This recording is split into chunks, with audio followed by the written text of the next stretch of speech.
Uang 50.000. Iya, Iya. 50.000, iya. 55.000 Agus tahu. Luar biasa.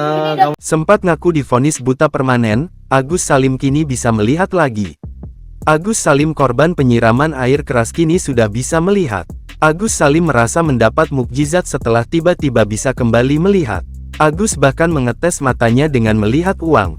Padahal saat di podcast Denny Sumargo, Agus Salim mengatakan telah divonis buta permanen oleh dokter di rumah sakit JECI Hospitals and Clinics.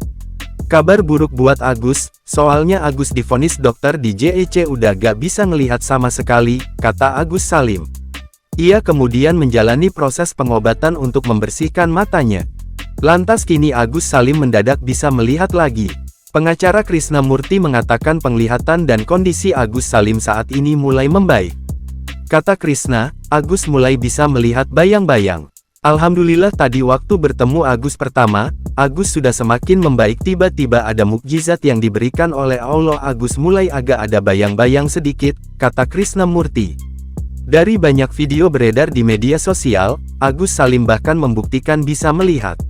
Mendengar pengakuan Agus, Farhad Abbas bahkan sampai heboh.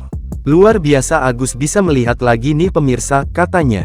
Agus Salim seolah menentang vonis dokter dengan mencoba melihat penampakan Krishna Murthy yang duduk di sampingnya. Kan kata dokternya udah gak bisa, kalau tangan bisa lihat bayangan. Ada nih, putih banget tangan bapak, kata Agus.